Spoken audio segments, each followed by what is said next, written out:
moi je suis le premier à défendre une souveraineté numérique à l'échelle française et de se dire bah oui, grâce à la blockchain, non seulement on retrouve une forme de souveraineté, mais en plus une forme de souveraineté à l'échelle individuelle et à l'échelle des entreprises. C'est-à-dire que chacun devient réellement propriétaire des espaces de stockage qu'on peut avoir grâce aux NFT. Et par rapport à ça, moi je trouve que c'est profondément révolutionnaire.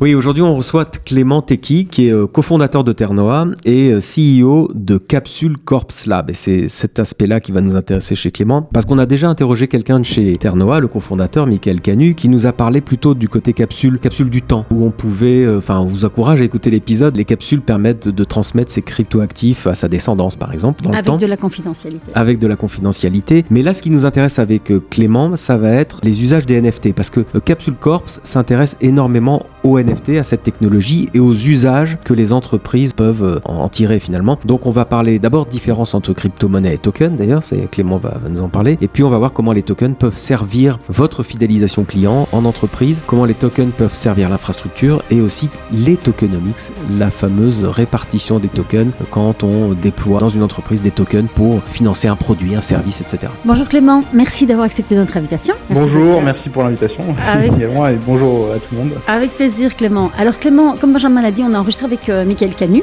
plutôt pour le côté Ternoa, blockchain. Ça serait peut-être bien que tu nous expliques la différence entre l'infrastructure Ternoa et l'infrastructure Capsule Labs. Très bien. Donc en fait, effectivement, c'est important de remettre les choses dans l'ordre chronologique. Donc dans un premier temps, on a cofondé avec Michael Canu Ternoa, qui est une blockchain et la seule blockchain française entièrement dédiée aux NFT, avec cette vision du marché. Donc pourquoi on a décidé de le faire, c'est de se dire que le NFT en fait va devenir le nouveau format numérique de demain. Donc c'est-à-dire qu'en fait, il y a eu JPEG, PDF qui sont des formats numériques qu'on a l'habitude de manipuler, et que parmi ces formats numériques, le NFT va se tailler une part importante du marché, puisqu'il apporte quelque chose de fondamentalement nouveau dans l'univers du numérique, qui est tout ce qui est lié à la propriété digitale. En fait, ce qu'il y a d'assez paradoxal, en fait, c'est que nous, humains, on a accepté la notion de propriété depuis plusieurs siècles dans l'univers physique, dans le monde des objets, mais depuis l'avènement en fait du numérique, on a accepté le fait qu'on est propriétaire de rien. C'est-à-dire qu'en fait, lorsque je vais, par exemple, utiliser un espace de stockage numérique type un cloud ou des choses comme ça, lorsqu'on lit réellement les conditions d'utilisation, non seulement on n'est pas propriétaire, ce qui veut dire qu'en fait, demain, on peut couper le service et on n'a plus accès à rien, plus aucun historique, mais en plus, il n'y a pas de cette notion de confidentialité, puisque en fait, les suppliers de cloud se réservent le droit de lire toutes les informations qui sont à l'intérieur. Donc en fait, c'est pour répondre à ce paradoxe qu'on a décidé de créer donc la blockchain Ternoa, qui est la blockchain dédiée au NFT, avec cette idée, le NFT, ça va être finalement ce support qui va permettre de reprendre une véritable propriété digitale. Et donc, c'est ça, en fait, l'idée principale de Ternoa et des NFT utilitaires, c'est de se dire, on va pouvoir créer des nombreux cas d'usage, business, etc., autour du NFT. Et donc, en se disant, le NFT ne va pas être qu'un collectible, parce qu'en fait, un des problèmes aujourd'hui, non, c'est pas vraiment un problème, mais disons que aujourd'hui, le NFT est perçu essentiellement comme un collectible, c'est-à-dire pièce d'art, etc., puisque c'est sur ce cas d'usage que le NFT en tant que format numérique a été reconnu du grand public à travers les Bored Ape, etc. Sauf que ce dont nous, on a la conviction qu'en fait, ça va largement dépasser ce cas d'usage collectible et que ça va devenir utilitaire. C'est-à-dire qu'en fait, on va pouvoir le avoir dans nombre de cas d'usage. D'où la création de Ternoa. Et l'idée, c'est qu'on va, au niveau de la blockchain, augmenter la valeur utilitaire des NFT. Donc, on va proposer des features assez basiques comme possibilité de créer une collection, etc.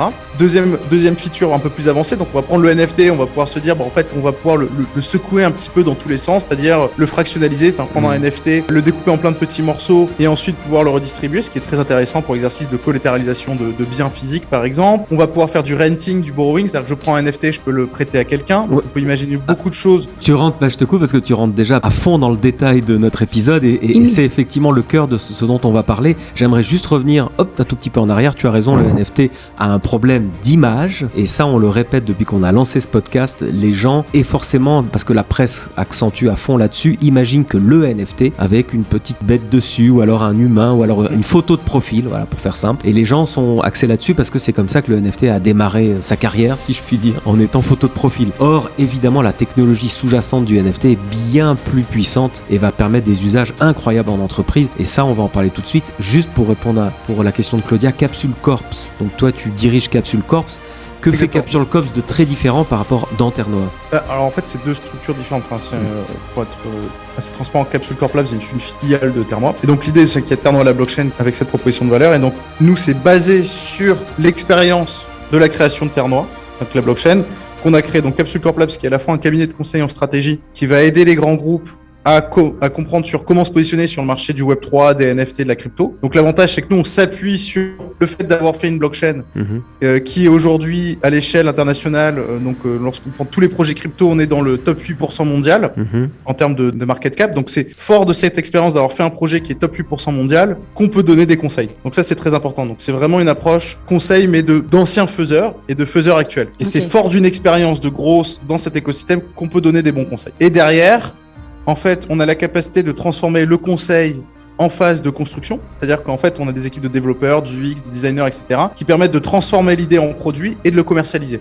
Donc en fait, on va vraiment couvrir l'entièreté de la chaîne de valeur du Web3, de l'idéation à l'exécution en allant jusqu'à la commercialisation. Ok, donc c'est la partie conseil de la blockchain Ternoa. Conseil. Alors sachant qu'on intègre Ternoa et on peut intégrer en fonction des besoins d'autres chaînes, même si on préfère intégrer Ternoa puisqu'on maîtrise beaucoup plus facilement les outils. Ah, vous êtes agnostique, vous pouvez développer sur d'autres chaînes. Alors agnostique, oui, d'une certaine manière, puisqu'en fait on va toujours flécher en fait le client vers la blockchain la plus adaptée à son besoin. Ouais, d'accord. Ok. Oui, c'est vrai que les projets NFT, évidemment, les plus connus ont démarré sur Ethereum, mais maintenant il y en a dans toutes les chaînes, Polygon, Avalanche, etc., et dont Ternoa évidemment. Mais en fait, c'est même là, toutes les blockchains se positionnent toutes sur les NFT parce que ça va être la nouvelle révolution dès cette année, quoi.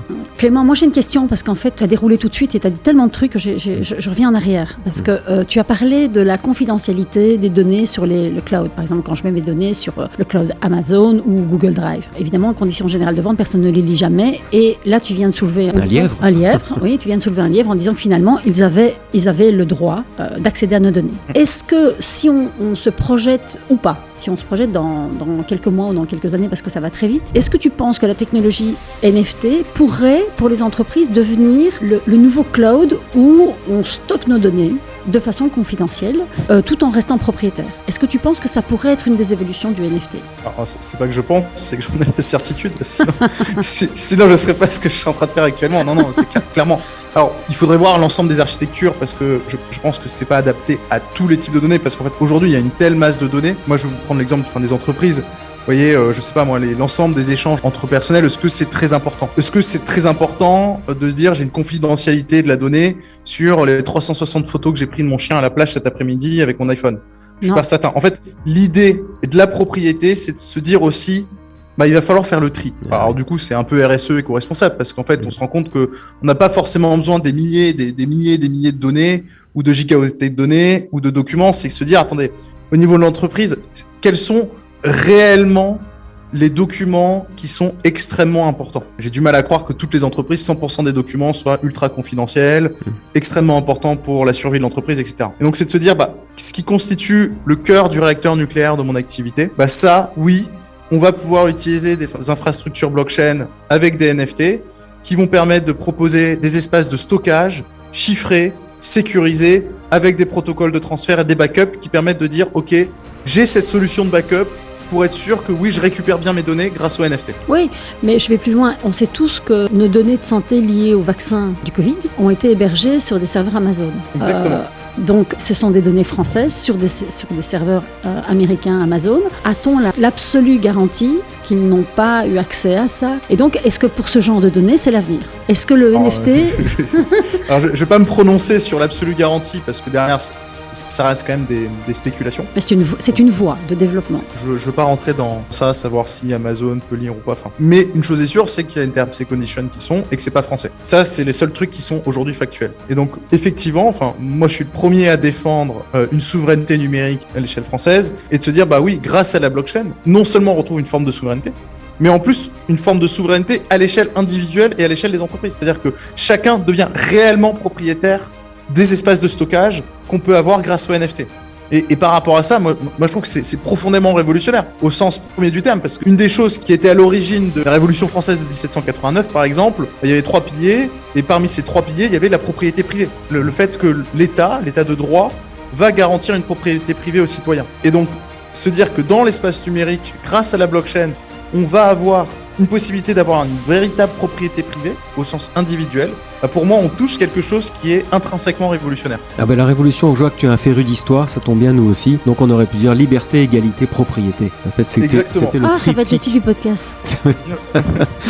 Alors voilà, moi je suis profondément attaché aux valeurs justement libérales de la révolution, avec les 3 piliers, donc la fin du roi qui symbolise son corps, l'État et le pouvoir. Non, c'est le pouvoir est une abstraction étatique. Deuxième chose, c'est le fait que justement il y a un État de droit qui va avoir des sortes de contre-pouvoirs avec la mise en place du droit au niveau étatique et la garantie de la propriété privée qui vient protéger justement l'individu contre le pouvoir du droit.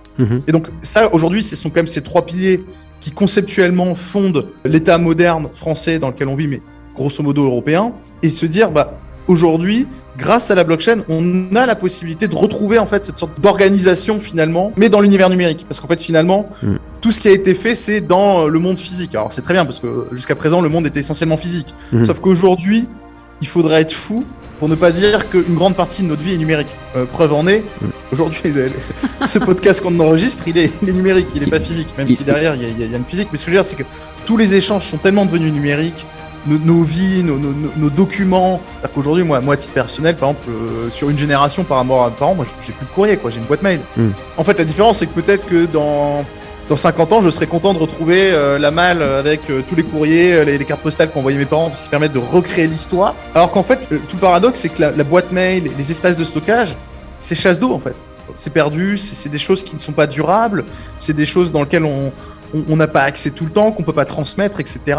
Et c'est conceptuellement bizarre de se dire qu'on a accepté ça. Je pense qu'on n'a pas encore conscientisé tout ça, mais c'est normal parce que c'est le temps long qui permet de conceptualiser des concepts complexes comme la propriété dans le numérique. Mais avec la blockchain et avec la proposition de valeur de Terre Noire et de Capsule Corp Labs, on essaye de résoudre ce problème, mais donc en se positionnant sur le temps long. Mais on commence à comprendre, parce que tu parlais des photos de chiens. Mais en fait, c'est l'épreuve ultime. Retrouver une photo que tu as faite il y a 10 ans. Alors que tu as changé 3 fois d'ordi, que tu es passé de Google Drive à Dropbox, de Dropbox à je sais pas quoi. iCloud. À iCloud. Et en fait, c'est déjà... Et là, tu te dis, mais en fait, où sont mes vieux albums de famille, quoi? Et là, typiquement, je me dis, j'ai perdu le pouvoir sur mes souvenirs, en fait. C'est vraiment ça. J'ai perdu la main sur mes souvenirs. Souvenirs. Donc là, c'est à titre personnel. Et à titre business... Donc là, on retourne sur la table de capsule, mais à titre business... Il y a tout le business de l'entreprise. En fait, dire quelle solution j'ai pour la résilience sur le temps long. Et après, en plus, il y a plusieurs niveaux d'entreprise. C'est-à-dire qu'il y a les très grandes entreprises, type CAC 40, etc., qui ont les moyens de se payer des systèmes d'information avec des équipes dédiées, etc., qui réfléchissent à tout ça. Mais il y a quand même, en France, un tissu de PME, TPE, qui n'ont pas comme priorité de penser au système d'information et qui font confiance à des suppliers cloud, etc. Oui, mettez-vous à la place d'un médecin, etc. Demain, il perd l'ensemble de ses documents, enfin de son drive, il a toutes ses données clients et patients surtout, avec les historiques, etc. sur son drive, il perd son drive, il perd tout son travail. Oui, alors qu'à l'époque, il y avait des box très bien rangées, les avocats... Il y avait d'ailleurs une secrétaire qui faisait des photocopies. Les avocats, ils ont des classeurs, quoi. Ils stockent les antécédents sur des classeurs et on peut retrouver sur un truc. La digitalisation, c'est très bien parce que ça a permis tout ce qu'on connaît, je vais pas revenir dessus, rapidité, gain d'énergie, gain de place, etc. Et on remet pas ça en question, mais finalement, c'est... productivité. Mais c'est quoi propriété? En fait, ça, on n'y a pas pensé. En fait, on a oublié ça. On a oublié ça. Et surtout qu'avant, on était conscient qu'on est propriétaire d'un classeur, il est dans mon bureau. Et il y a deux choses que l'on vit, tu me fais penser à par exemple, quand on a perdu, quand un ordinateur crash et qu'on a perdu une centaine d'heures de travail qu'on a fait sur un Excel ou dans un Word, là, on a réalisé à quel point le fichier digital devait être préservé et avait une valeur inouïe. Et d'ailleurs, la propriété aussi, c'est de revendiquer la paternité du fichier. Et puis aussi les réseaux sociaux, j'aime beaucoup quand les gens disent la vie digitale, pour l'instant on en est loin, mais ils sont sur les réseaux et je leur dis mais quand tu te fais insulter sur Instagram ou sur Facebook, tu ressens quoi? Les gens sont heurtés, on est blessé par un commentaire haineux par exemple. Et je leur dis voilà, ça c'est de la vraie vie. Ça c'est de la vraie vie. Quand on ressent de la tristesse ou de l'émotion, c'est de la vraie vie en fait. Donc les réseaux sociaux sont le lien entre un monde digital et finalement un monde réel aussi. Donc je reviens sur les NFT, on va pouvoir parler de conservation des fichiers parce que les NFT ne sont pas la solution directement à la conservation des fichiers, ça va plutôt être des serveurs décentralisés.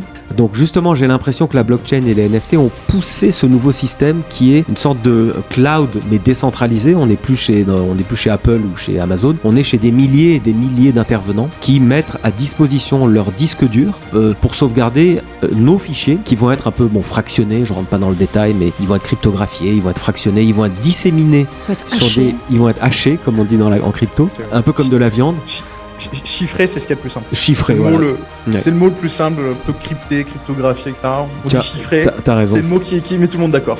Et donc ça, tu pourrais nous expliquer comment ça marche, parce que c'est une grande inconnue, ça. Nos fichiers, donc très personnels, très intimes, qui sont validés par un NFT de propriété, vont être disséminés dans le monde entier, sur des serveurs dont on ignore totalement qui les dirige. En revanche, ça garantit une stabilité sur un siècle, en fait.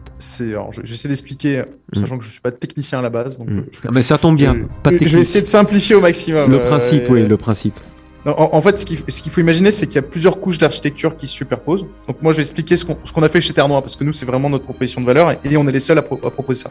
Ce qui existe déjà, c'est effectivement, tu l'as très bien expliqué, une couche d'architecture de stockage de données décentralisées. Donc ça, c'est ce qu'on observe. Donc il y a des suppliers de type Filecoin, par exemple, qui se sont spécialisés. Donc comme tu dis, ce sont des personnes qui vont mettre à disposition des espaces de stockage, donc privés, mais ça peut pas que, il y a aussi des acteurs professionnels, un petit peu de manière décentralisée. Bon, ça, à la limite, c'est déjà une première couche qui est très intéressante. Et nous, par-dessus, on a créé une deuxième couche, donc Terre Noire, la blockchain, à la base de NFT, et en fait, on va prendre une donnée. Donc la donnée, elle va être découpée en plein de petits morceaux, d'accord ? On va dire 100 pour faire simple. Et on va prendre un bout de la donnée, et on va la mettre dans un serveur, enfin dans un espace de stockage, un notebook comme ça. Donc ça, on va le faire. Donc on va déjà prendre la donnée, on va la diviser en 100. Donc chacun des hébergeurs n'aura qu'un bout de la donnée. Donc il ne sera pas en capacité, une fraction. Il ne sera pas en capacité de reconstituer tout. Et ça, on va le faire avec de la redondance. C'est-à-dire que chaque petit bout, on peut le faire 10, 100, 1000 fois. Donc plus on va payer cher, plus il y aura de la redondance. Et donc plus on sécurise sur le temps long, parce que ce qui fait la sécurité, c'est la redondance. Et derrière, le NFT devient la clé de chiffrement, déchiffrement, qui permet de constituer, enfin de disperser, puis de reconstituer tous les petits morceaux pour faire apparaître la donnée. D'accord, excellent. Et alors là, tu viens de faire le lien avec la propriété qu'on fractionne. Et une propriété, ça peut être une propriété intellectuelle, c'est pas forcément une propriété physique. J'ai l'impression qu'en 2002, on segmentait le NFT, la propriété fractionnée, et puis plus on avance, plus en fait on se rend compte qu'en fait tout est lié, et ce sont presque des notions et des façons de construire le monde qui changent et qui s'interconnectent. Et là, tu fais tout à fait le lien entre le NFT et la fraction, en fait. Et la sécurité et la confidentialité. Exactement. C'est ça, c'est qu'en fait, c'est le NFT devient la porte d'entrée vers la propriétaire. C'est la clé, en fait. C'est la clé de chiffrement, déchiffrement. Ce que transfère, c'est le NFT. Et donc, quand je te donne le NFT, donc c'est là que c'est intéressant, c'est que la blockchain, à travers le transfert de NFT, valide un transfert de propriété, puisqu'il y a une personne A qui a transféré à une personne B le NFT qui est la clé de déchiffrement, chiffrement. Et une fois que la personne B reçoit ces clés, il a la possibilité d'aller reconstituer la donnée et récupérer les données qui ont voulu être transmises. Alors en termes de propriété, j'aimerais revenir là-dessus. Alors reparlons de la définition même du NFT, ce fameux non-fungible token. Donc il s'agit bien d'un token qui tourne sur une blockchain. Ce token a été émis derrière par ce qu'on appelle un smart contract. Donc c'est un bout de code, c'est du logiciel, alors, on va dire. Sachant que nous, par exemple, il n'y a pas de smart contract. C'est pas obligatoire un smart contract. Par exemple, sur l'écosystème Terre Noire, qui est lui-même construit sur l'écosystème Polkadot, il n'y a pas de smart contract. Il y a un système de palette, c'est un peu différent. Donc c'est pas nécessairement un smart contract, c'est important. Qu'appelles-tu ce système de palette ? Il y a du code, voilà, il y a du code. C'est du code, après, il y en a qui s'appellent smart contract, il y en a qui s'appellent palette, mais c'est à peu près la même chose. Ok, ce que je voulais dire, je voulais en venir sur le fait que ce code permet une empreinte sur la blockchain et permet de dire mon fichier il est à moi parce que je l'ai mis en empreinte sur la blockchain et la blockchain m'a rendu un certificat de dépôt, on va dire, qui s'appelle un NFT. Pour faire simple, hein. Un peu comme si on allait chez un notaire et qu'on déposait son fichier en disant enregistrer greffier Ouais, mais c'est bien dire, on travaille avec les notaires. Hein.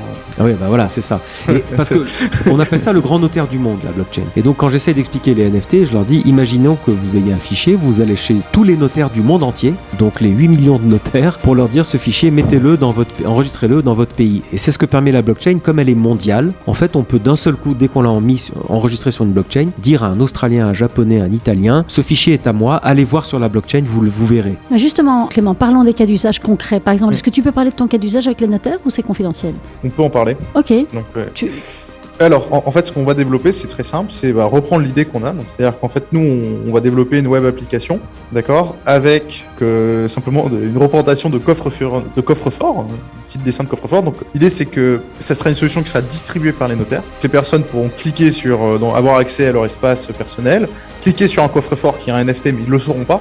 Le but, toujours, c'est d'invisibilité NFT blockchain. C'est simplement parler du cas d'usage. Ils pourront stocker de la donnée, donc photos, vidéos, clés de wallet, accès à des comptes, etc. Enfin, tout ce qui veut être transmis. Et donc, ils pourront ça. Et derrière, une fois que la personne décède, le notaire, via clé le vrai notaire pourra dire, OK, je te transfère le NFT avec la donnée qui est dedans. Et donc, ça matérialisera encore plus d'un point de vue patrimonial, le transfert, d'un point de vue étatique, etc. Mais le notaire, est-ce qu'il sait ce qu'il y a dans mon coffre ? Non. Il a accès ? Non, non.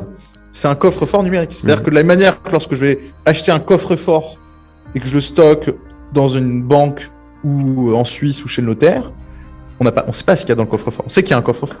Okay. On sait qu'il y a un coffre-fort avec potentiellement de la valeur, mais on sait qu'il y a un coffre-fort, mais on ne sait pas ce qu'il y a dedans. D'ailleurs, il y a un système à 2 clés dans les coffres à l'ancienne. Il y avait une clé pour la banque, une clé pour le propriétaire. Il fallait que les 2 clés soient insérées en même temps pour ouvrir le coffre. Ça sera à peu près la même chose, mais de manière digitale. Donc ça, c'est un cas d'usage qu'on développe aujourd'hui au niveau de Capsule Corp Lab, justement, intégrateur, mais qu'on développe sur la blockchain Terre-Noire. Ah, c'est intéressant, on pourrait mettre ces 24 mots. On peut mettre ces 24 mots, on peut mettre le code d'accès à l'assurance vie, le code d'accès à mon compte Gmail, le compte d'accès à mon Twitter. Enfin, en fait, aujourd'hui, la valeur, elle n'est pas que financière. C'est-à-dire que moi, j'ai pour habitude de dire, lorsqu'on publie quotidiennement sur LinkedIn, Twitter, Facebook, on crée de la valeur intellectuelle si on est influenceur, etc. Et je sais que dans les travaux d'agiographie, etc., d'un auteur, par exemple, on va s'intéresser à toutes les correspondances qu'il peut avoir un auteur pour essayer de mieux comprendre ses interactions, ses cercles d'influence, etc. Aujourd'hui, c'est intéressant d'avoir accès, par exemple, à tous les envois de mails d'un auteur ou à tout son compte Twitter, tout ce qu'il a pu publier, parce que dans 50, 100 ans, ça fera partie des études hagiographiques des auteurs d'aujourd'hui, en fait, évidemment. Et donc, se dire on a accès à tout ça pour faire un travail d'histoire, pour faire un travail de mémoire, c'est important. Ça a de la valeur peut-être non financière. Et c'est là que c'est intéressant. Parce qu'en fait, mais encore une fois, Twitter, c'est d'autant plus un bon exemple, c'est que faut se dire, la force, c'est que quelqu'un comme Donald Trump, on peut aimer, d'accord, pas d'accord, c'est pas le débat. Mais il y a une réalité quand même, c'est que cette personne a été élue par plus de 80 millions d'Américains, des gens qui pensent comme lui. Donc soit c'est 80 millions d'abrutis, mais en tout cas c'est quand même 80 millions de personnes qui disent ce personne je veux bien qu'il me représente. C'est la démocratie. Oui, donc, c'est la démocratie, donc pour moi on peut pas cracher sur ça. Ouais. C'est une valeur fondamentale. Et se dire, non, par contre Twitter, qui décide de supprimer son compte, et cette personne n'a pas le droit de s'exprimer, on a le droit de se questionner quand même sur ça. Et d'un coup, il perd toutes ses publications. C'est quand même beaucoup. Attendez, il y avait une propriété intellectuelle. Alors, encore une fois, on peut contester, c'était pas intellectuel, etc. Mais ça reste une production. Et en fait, aujourd'hui, c'est le lien avec ses électeurs aussi. C'est le lien direct. Et c'est le lien avec ses intérêts. Et se dire, c'est quand même problématique de se dire qu'aujourd'hui, on peut perdre tout lien, on peut perdre aussi toute la publication. Et grâce aux NFT et grâce aux solutions qu'on compose, on permet justement de prendre à revers ce grand principe du numérique. Oui, en fait, c'est un peu comme si Twitter l'avait enfermé dans une pièce, quoi. En disant, tu parleras plus à personne. C'est fini. En fait, l'idée, c'est qu'on connecte son wallet avec les réseaux sociaux qui vont venir et toute sa production et tous ses followers seront inclus dans le wallet des gens, c'est-à-dire dans mon wallet. Et si le réseau social me vire, je déconnecte mon wallet, je le reconnecte sur un autre réseau et je retrouve toute ma production, tous mes followers. Ça serait beau. Ça serait beau. C'est ça l'idée. C'est un monde idéal, ça serait un monde numérique idéal. Mais la blockchain le permet et les NFT permettent ça. Le permet aujourd'hui en théorie, mais il n'y a pas d'application live qui le font. Mais nous, on travaille justement, nous le fondement, c'est sortir de la spéculation, de l'exubérance irrationnelle qu'il peut y avoir sur certains aspects des NFT pour se concentrer sur la valeur, l'utilité et comment on peut proposer une transformation des modèles économiques de certains grâce à des caractéristiques intrinsèques d'une technologie. Oui. C'est ça qui nous intéresse. Et par conséquent, vous touchez à des notions de liberté individuelle, de propriété et de liberté finalement. Alors moi j'ai une question, pour répondre à l'injonction des gens qui nous écoutent parfois qui disent oui Terre-Noire, ok, mais si je veux placer mes actifs pour dans 30 ans, pour mes enfants, encore faut-il que Terre-Noire existe dans 30 ans. Mais c'est là l'intérêt d'une blockchain. C'est tout le but de la décentralisation en fait. Voilà, exactement. En fait, une blockchain ne meurt jamais. Voilà. Demain ne meurt jamais. C'est un peu l'idée, c'est-à-dire qu'en fait, il faut raisonner à l'envers en fait. Ouais. Il faut se dire, avant la blockchain, il y avait des réseaux de torrents, Imul, etc. Je sais pas si vous vous souvenez, mais moi c'était ma jeunesse. Les torrents, c'était pour s'échanger des fichiers c'était audio, du pair à pair, du MP3. C'était pour s'échanger des photos, des vidéos de manière pair à pair, pirate, etc., pirate bay, tous ces trucs. Ouais. Le nombre de fois que les États, les majors ont voulu tuer ces trucs, ouais. Ils n'y ont jamais réussi. Parce qu'en fait, tu tues, ça repart. C'est le principe du pair à pair et de la décentralisation. C'est que c'est par nature, c'est quelque chose de résilient. En fait, la blockchain, ça reprend juste les notions des torrents pair à pair. C'est une organisation de serveurs un peu différente qui permet de faire émerger la propriété digitale. Pas besoin de comprendre plus loin ce qui se passe, parce qu'après, c'est un discours de technicien. C'est comme se dire, une usine nucléaire, ça te prend de l'uranium et ça fait de l'électricité. Après, rentrer dans le détail, c'est être ingénieur. Juste se dire, la blockchain, c'est une organisation de serveurs différente qui permet de faire émerger la propriété digitale. Pas besoin de comprendre plus loin. Ça suffit. Non, mais quand tu dis une blockchain ne meurt jamais, c'est effectivement clair, parce qu'il suffit que, in fine, qu'il n'y ait plus qu'un ordinateur. Quelqu'un remette le serveur, remette une pièce, un peu d'électricité et ça repart. Alors, le cas d'usage, c'est s'il n'y a plus d'électricité demain, comment on fait? On fait plus rien. Il y aura beaucoup de problèmes avant. Où est-ce que sont les photos du chien? S'il n'y a plus d'électricité, on le voit bien aujourd'hui, il y aura d'autres problèmes avant de savoir si la blockchain est résiliente ou pas. Oui, tout à fait. Est-ce qu'on revient sur les cas d'usage? Hop, marche arrière, cas d'usage. Donc nous, on voulait parler de la différence entre un token et une crypto-monnaie. Ouais. En fait, aujourd'hui, il y a une grande confusion qui est quand même observée sur le marché et qui vient du mot crypto-monnaie. Enfin, qui a été présenté comme ça, on va dire, de manière native à partir des années 2016-2017. Et ce qui se passe, c'est qu'en fait, la monnaie, c'est une notion quand même historique, avec des évolutions, et qui est un concept qui est quand même difficile à appréhender, de manière générale. Et c'est complètement incompréhensible pour les gens de dire crypto-monnaie n'importe où. En fait, non. Ce qu'il faut se rendre compte, c'est que les blockchains produisent des tokens qui ont plusieurs typologies. Donc, il y a des crypto-monnaies, c'est-à-dire des blockchains avec une vocation purement monétaire. Donc ça, c'est Bitcoin, par exemple. Bitcoin, lorsqu'on lit le white paper, l'ambition est très claire, c'est dire to create a peer-to-peer digital system. Cash system. Ça peut pas être plus clair. Le but, c'est de créer une monnaie digitale décentralisée. Le mot monnaie est employé. Donc là, oui, c'est une crypto-monnaie. Alors après, on peut disserter des heures pour savoir si ça reprend bien tous les angles de la monnaie, etc. Ça, c'est pas le débat, mais en tout cas, ça a une vocation d'être une monnaie. Et pour des millions de personnes dans le monde, c'est une monnaie. Après, il faut se dire qu'il y a eu des dérivés du Bitcoin, comme par exemple le Dashcoin, le Litecoin, etc. Donc ça, c'était la mode, on va dire, en 2015, qui avait également des vocations monétaires, et donc qui rentrent dans la catégorie des crypto-monnaies. Ensuite, il y a un deuxième type de tokens qui sont émises, donc c'est des tokens liés à une blockchain, mais qui n'ont pas une vocation monétaire. Donc par exemple, Ethereum, qui est le deuxième plus connu, est un crypto actif à vocation non monétaire, mais plutôt à une vocation commodité. Je vais essayer de réexpliquer. Qu'est-ce que c'est donc la blockchain Ethereum? Pourquoi elle a été pensée? Elle a été pensée comme une infrastructure qui permet de développer des cas d'usage, donc des applications décentralisées, donc Decentralized Application, les fameuses DApps, permet à des applications de venir créer des cas d'usage sur cette infrastructure. L'image, c'est de se dire, sans parler technologie, on va créer une autoroute, d'accord? Et on va faire en sorte que des gens viennent sur cette autoroute, des voitures viennent sur cette autoroute. Sauf que pour utiliser cette autoroute, il faut du pétrole. Et donc c'est là, à chaque fois qu'on va utiliser l'infrastructure Ethereum, on doit payer un gas fees en Ether. Et donc c'est là qu'il y a une utilité. Et donc là, en fait, on n'est pas dans une logique monétaire, mais plutôt dans une logique de commodité, c'est-à-dire de matière première. En fait, la meilleure parallèle entre l'Ether et le monde réel, ça va être le pétrole, finalement. Et d'ailleurs, le mot gas fees n'est pas innocent. Gas fees. Le gaz, c'est le gaz. En fait, on paye du gaz. On paye une sorte de valeur pour pouvoir utiliser une infrastructure décentralisée qui apporte la propriété. Ou les frais de péage. Oui, souvent on dit que c'est les frais de péage pour utiliser l'autoroute Ethereum, quoi. Ouais. Et donc là, en fait, il y a plein de blockchains, donc ce qu'on appelle des tokens rattachés à un blockchain d'infrastructure, vont être en fait sur des logiques économiques de matières premières. Donc il y a Ethereum, Tezos, Ternoa. Par exemple, Ternoa, c'est le cas. Nous, on a notre propre token qui est une matière première qui permet d'utiliser et de payer des gas fees pour utiliser notre infrastructure. Donc là, il faut dire qu'il y en a une centaine dans le monde, à peu près. D'accord. Ensuite, il y a une troisième classe d'actifs qui sont des tokens qui vont se créer sur les blockchains. Donc, moi, si par exemple demain je crée un jeu vidéo Web3, je vais émettre un token qui sera utilisé dans le jeu. D'accord. Et donc ça, ce token, il va circuler, il va être attaché à une blockchain, donc Ethereum, Tezos, Ternoa, par exemple. Et ça, en fait, on est beaucoup plus sur une logique de miles ou de coins comme on avait dans les jeux vidéo. C'est-à-dire qu'avant, on avait l'habitude. C'est-à-dire que quand on jouait à un jeu vidéo, on pouvait acheter une monnaie interne et ensuite la dépenser dans le jeu. Bah en fait, c'est juste ça, sauf que la différence, c'est que mes miles ou mes certezes dans les jeux vidéo, bah, c'était mon porte-monnaie, je peux pas les sortir, je peux pas les revendre. La grosse différence, c'est que là, ils sont cotés sur un marché, que je peux les sortir et les revendre. Et ça, c'est pas non plus une monnaie. C'est-à-dire qu'on n'a jamais considéré que les miles, c'était une monnaie. Si demain, j'ai mis un token qui permet de rendre liquide du miles, on va pas dire que c'est une monnaie, on va dire que c'est du miles liquide. C'est une valeur d'échange. c'est une valeur d'échange, mais pas une monnaie au sens monétaire. Ok, si ce n'est que des miles, je peux les changer contre des miles, et demain, je pourrais changer mes miles qui seront des tokens, imaginons qu'ils s'appellent token Air France, je pourrais les échanger contre... Des tokens Carrefour. Ouais. Ou de l'euro, tout simplement. Ou de l'euro, l'euro. tout simplement, oui, c'est ça. Ou du dollar, ou de l'US dollar, ou de l'US euro, de l'euro crypto, ou Ouais. du CAPS, ou de l'Ether. Enfin bref, on arrive sur un truc complexe. Ouais. Mais en tout cas, il faut vraiment comprendre les logiques économiques à chaque fois qui sont à l'œuvre. Donc il y a vraiment ces trois grandes catégories. Mhm. Et après, il y a une quatrième qui sont les tokens de gouvernance, qui permettent de dire, en fait, lorsque j'acquiers un token, j'acquiers un droit de vote pour pouvoir orienter la décision d'un projet. D'accord ? C'est ce qu'on Et donc trouve là, dans, en les, fait, dans les DAO, non. par exemple. Dans les DAO, voilà, c'est ça. C'est qu'on va faire une DAO, qu'on va faire un protocole de DeFi ou ce genre de choses, des tokens de gouvernance qui permettent de dire, ok, je prends une participation, enfin, j'achète ce token et ce token me donne le droit à voter. D'ac- Et donc là, finalement, la valeur, ça va être quelle valeur j'accorde au vote. D'ailleurs, toi qui es un féru de démocratie, on parlait de 1789.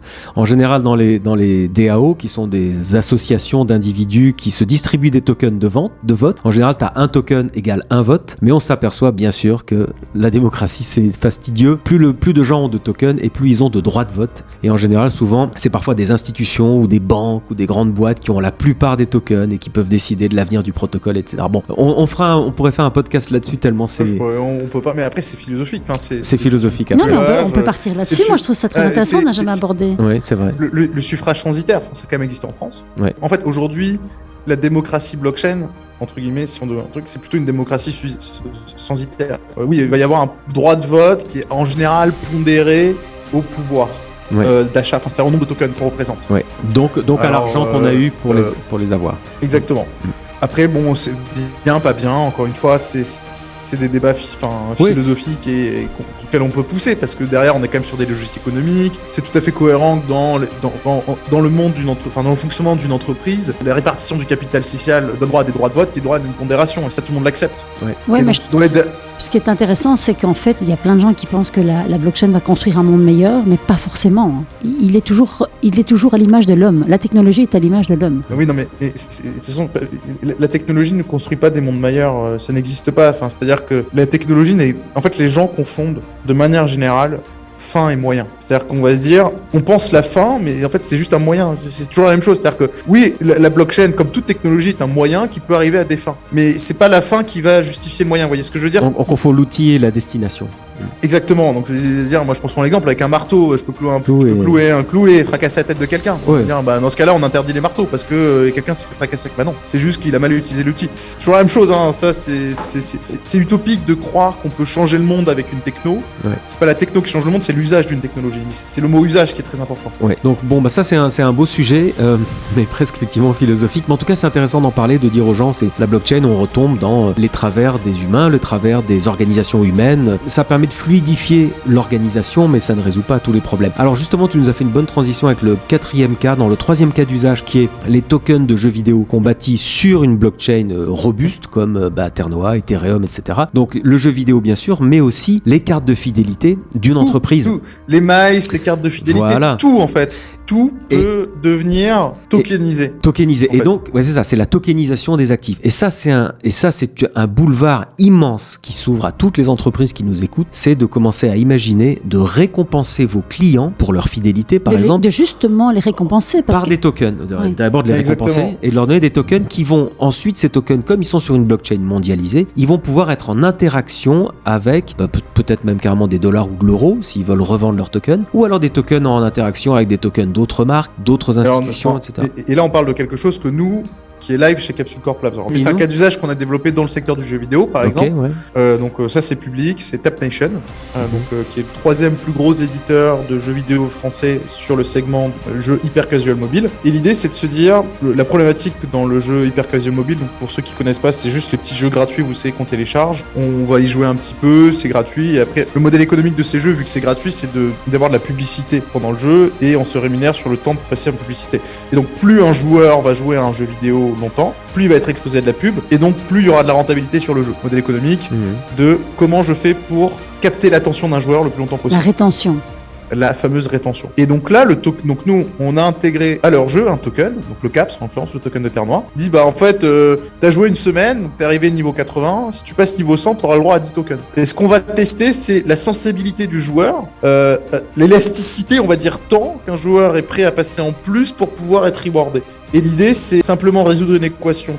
C'est est-ce que le Y temps supplémentaire qui donne le droit à T argent supplémentaire est supérieur ou égal au X que j'ai dépensé en token pour pouvoir le rewarder. Si l'équation elle fonctionne, forcément c'est un modèle économique intéressant. Oui, et surtout ça agit, c'est un modèle économique qui cible des gens, enfin des jeunes gens. Et des jeunes, la fameuse génération Z à qui ça parle plus, etc., qui sont digital natives, et qui sont contents d'avoir des tokens, d'être sur un leaderboard, etc. Exactement, et qui, on oublie, moi je fais souvent des conférences là-dessus, on oublie qu'ils ont une profonde insécurité parce qu'ils ont toujours vécu avec des crises et donc pour eux la spéculation ça fait partie de leur vie alors que nous on a parfois mis 30 ou 40 ans avant de commencer à spéculer, enfin nous deux en tout cas, toi pas t'es un peu plus jeune, mais ces jeunes là ils ont 15 ans et ils spéculent, ils achètent des NFT, ils achètent de la crypto et donc et ils sont ravis d'avoir des tokens et donc c'est un modèle qui répond aussi au final à une demande. Exactement. Ouais. Il y a eu beaucoup de presse négative sur certains jeux comme le fameux Axie Infinity qu'on a Play to Earn, c'est-à-dire jouer pour gagner. Encore une fois, les gens n'ont pas de recul.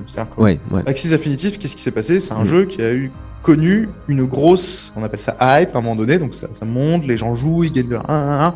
Et d'un coup, ça décroît, on dit c'était n'importe quoi. Enfin, attendez, moi quand j'étais à la cour de récré, du jour au lendemain, tout le monde jouait au POG, une semaine après, tout le monde avait oublié les POG. Et donc si on faisait le BP POG dans la cour de récré, ça faisait ça.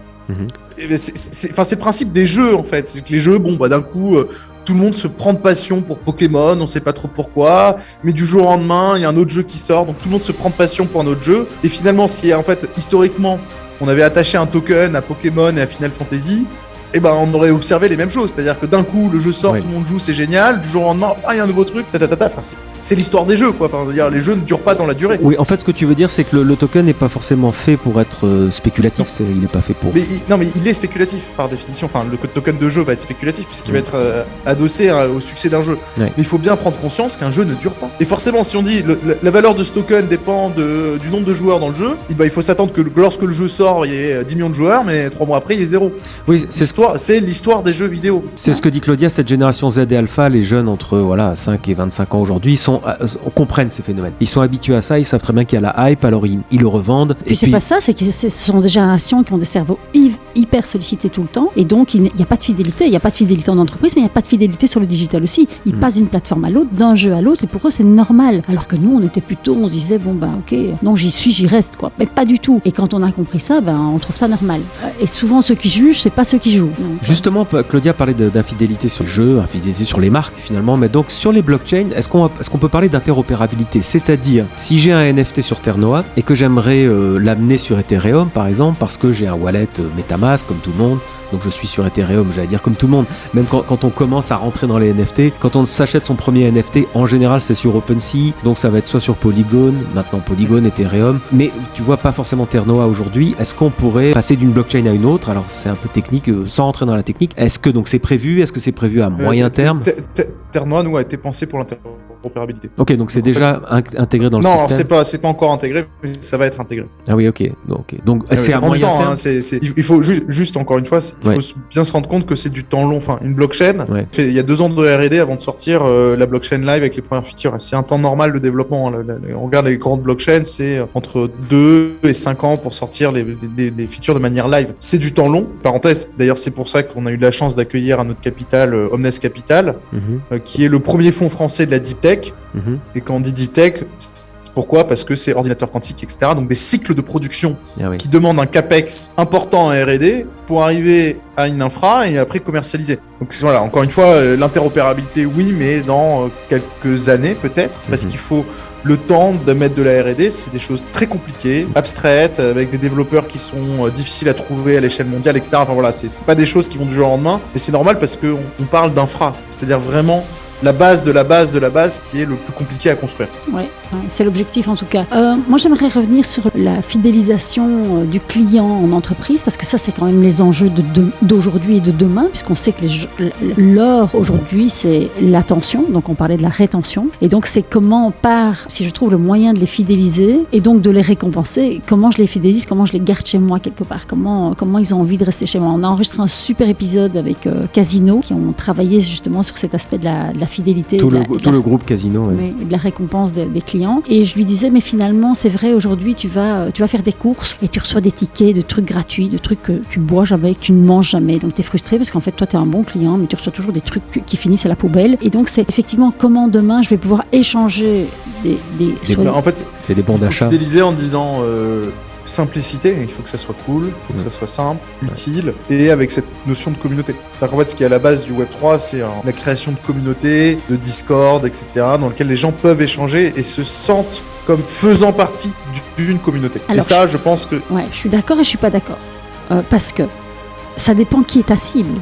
Moi, si tu m'amènes sur un Discord, franchement, je fais un burn-out. Hein. En revanche, j'ai 25 ans, je suis crypto-native, j'ai compris instinctivement ce c'est la blockchain, je suis un pur Z, tu m'emmènes sur un Discord, oui, je suis sur le bon canal. Donc, ça dépend ce que tu vends, tu vois. Est-ce que quand tu es Casino ou quand tu es LVMH, t'emmènes tes clients sur un Discord? Alors oui. Ça dépend qui tu cibles. Si tu cibles. Exact. S'il dit, moi, je veux aller choper de la génération Z, alors bon, après Discord, je prends l'exemple de Discord, mais... Ou Telegram, n'importe quoi, tout ce qui permet de communiquer avec eux, TikTok.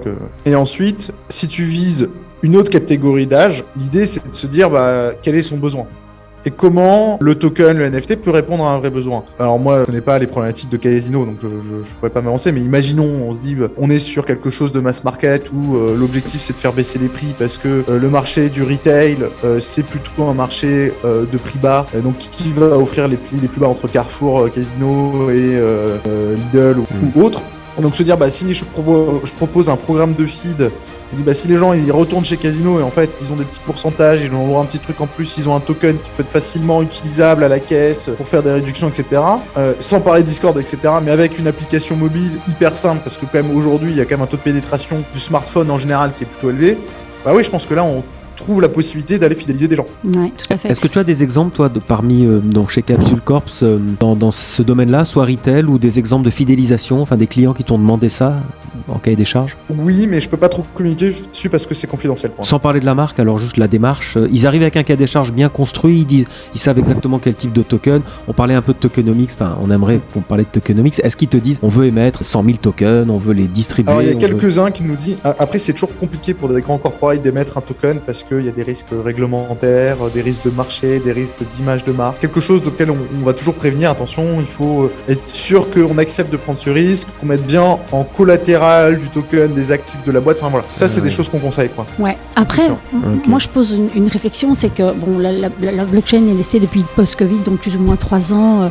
On a l'impression que c'est rentré par tous les pores de notre vie, on n'entend plus que ça. Mais quand même, ça reste des expériences difficiles, les gens n'entrent pas facilement, il y a beaucoup de barrières à l'entrée. Et quand tu mets en parallèle de ça, moi je parle du consommateur final, tu vois, je parle du Non mais justement, parce qu'il faut qu'il bulle dessus, non.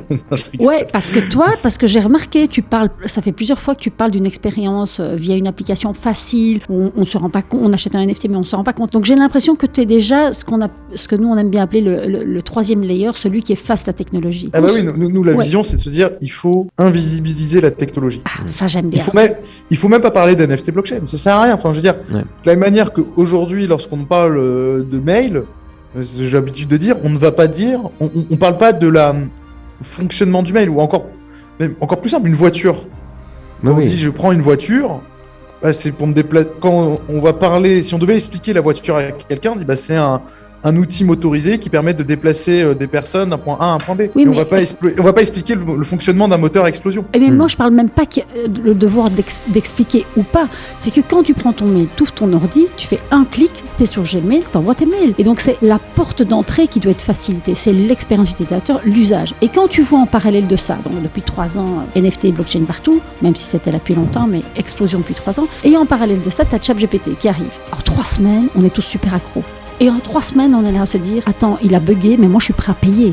Il faut qu'il débug ce truc. Mais pourquoi?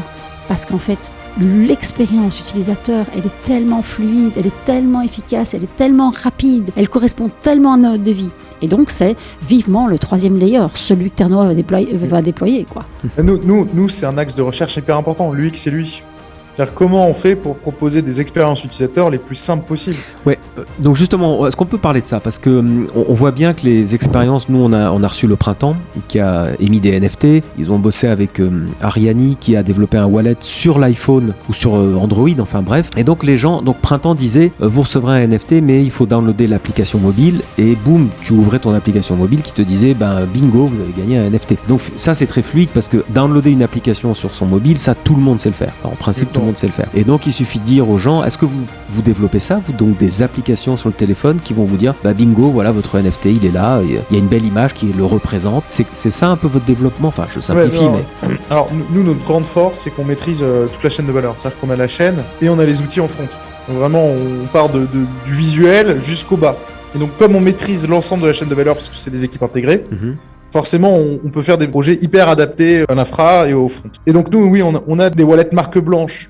Donc, ce qui fait que n'importe quelle marque peut l'utiliser pour pouvoir ensuite le proposer à ses clients, qui sont directement téléchargeables avec des onboarding ou par exemple pour se connecter à une page web, on va faire des choses qui sont aujourd'hui assez connues dans le monde de crypto, c'est simplement scanner un QR code pour pouvoir se login, faire des interfaces que les gens connaissent, comprennent, etc. Donc ça, c'est vraiment tout l'idée, c'est de faire complètement disparaître en fait tout ce qui est Web3 et simplement de se concentrer sur des choses que les gens connaissent. Après, forcément, il y a un peu d'apprentissage parce que si je dois faire ouvrir un NFT ou des choses comme ça, mais c'est des choses qui sont normales et naturelles. Et nous, par exemple, Mickaël, vous parlez de l'application Time Capsule. Il y aura sur le site internet, on va même pas parler de blockchain et de NFT, on va simplement dire data privacy, stockage, transmission de la donnée. Et à aucun moment on va manipuler de la data, du token lorsqu'on va utiliser l'application Time Capsule et lorsqu'on va utiliser toute autre application qui peut être développée par un client. En fait, nous, tout ce qu'on pense, c'est mettre des rampes de paiement, faciliter l'utilisation. Tout ça, c'est notre axe de recherche parce que c'est notre conviction. J'ai une question sur le wording, justement. Tu disais, on va pas parler de NFT de blockchain. J'ai vu qu'Instagram, tout le monde a vu qu'Instagram allait lancer les NFT sur le réseau social et ils vont s'appeler Digital Collectibles.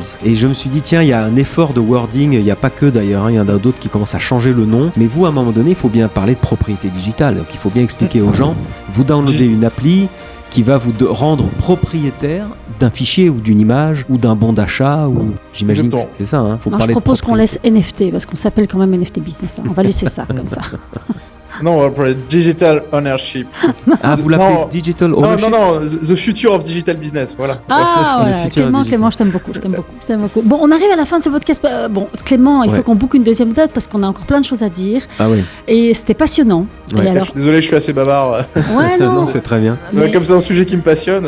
Ouais, non, c'était passionnant vraiment. Donc on se revoit dans 6 mois déjà, au même bistrot, tout, hein. Même endroit, même mieux. Est-ce que tu veux ajouter quelque chose? C'est quoi l'avenir des NFT, toi, 2023? C'est quoi tes prévisions? Allez, une prévision. Allez, vas-y. Ma prévision, c'est que là, on va arriver sur du cas d'usage concret. Voilà. En tout cas, nous, ce que je vois, c'est qu'il y a beaucoup de projets. Enfin, je vois donc Ternoa, les projets qu'on incube, les copains que je connais dans le Web3. Ça va être une année de rationalisation où les produits vont sortir. Et j'ai envie de dire, product is king, quoi. C'est-à-dire que jusqu'à présent, il y a plein de levées de fonds, allez, c'est gogo party, etc. Bon, tant qu'on n'a pas vu les produits d'un jeu vidéo, d'un truc, etc., c'est difficile de juger la qualité d'un projet. Et donc là, on va sortir des projets, on va sortir des produits qui vont être live après plusieurs années de R&D, on va voir si les trucs sont bien reçus ou pas. Alors moi, ça va être ça l'enjeu. J'ai une phrase toute faite. 2021-2022, année des expérimentations. 2023-2024, année de la construction et de la transformation des entreprises. Exactement. Et avec cette notion de R&D nécessaire pour ensuite commercialiser des bons produits. Exact. Bon, alors, qu'est-ce qu'on dit? On finit en disant liberté, égalité, propriété. Propriété. Exactement, voilà. Bon, alors c'était super. Merci beaucoup, Clément. Merci, Clément. On te retrouve sur LinkedIn, Clément Teki, Capsule Corp, on mettra tous les liens. N'oubliez pas que NFT Business a aussi et surtout un site web qui s'appelle nftbusiness.tech, TECH, sur lequel vous pourrez enregistrer votre adresse mail pour recevoir notre newsletter et vous informer sur tout ce qu'on fait comme formation, etc. Voilà. Et aussi, un petit truc, vraiment, chaque fois je me dis, je vais ennuyer les gens à raconter tout le temps la même chose. Ah oui, je m'ennuie moi-même. Je m'en dis moi-même en le disant, mais franchement, alors on se bat contre les algorithmes. Et donc, dès qu'on arrête de vous demander de mettre des étoiles, de vous abonner et de nous mettre des avis, dès que vous arrêtez, dès qu'on arrête de le demander et vous arrêtez, eh bien, hop, on redescend dans les algorithmes. Donc là, il n'est même pas question qu'on descende en 2023. Donc, Clément, tu t'es abonné? Oui. Tu t'abonnes. Moi, moi, le next step, ce que j'attends, mais on a déjà discuté, c'est que tu fasses un NFT avec le podcast et que les gens ils achètent le podcast. Alors, Et ça, c'est le next level si on travaille ensemble. alors on se fait un call, on va mettre ça en place. Mais en tout cas, oui, on en a déjà parlé, bonne idée. En tout cas, merci beaucoup pour Sinon, votre fais un écoute. sondage auprès de ta communauté. Est-ce que vous serez prêt à payer 1 euro 1 euro? ou 2 ou 3 ou 5, je sais pas, pour pouvoir acheter le podcast et être propriétaire à travers un NFT. Ouais. Et si tu as un sondage positif avec le podcast, on fait le projet ensemble et on le crowdfund. Bon, vous avez intérêt à répondre à cette question parce que vraiment, il y a grand jeu ici. Donc, merci Clément. en tout Et cas. comme ça, c'est que pour ceux qui ont fait jusqu'au bout le podcast. Ouais, exact, oui, jusqu'au bout. Mais on a un très très bon taux d'écoute jusqu'au bout. Les gens sont très Je sais intéressés. Donc, ce que tu me disais. Et alors, les datas, en fait, nous disent que, comme ça tu sais, et les auditeurs le savent aussi, les datas nous disent que les gens écoutent en moyenne les podcasts en 3 fois parce qu'ils font 1 heure en moyenne. Donc, ils partent, ils reviennent, ils partent, ils reviennent, ils partent, ils reviennent. Mais qu'ils n'écoutent pas un podcast. En général, les moyennes disent que quand ils écoutent un podcast, ils en écoutent 3. Donc, je crois qu'on les intéresse. On est content. Parfait. Alors. Voilà, super. Merci Clément, à bientôt, et bonne écoute à vous. Merci, au revoir.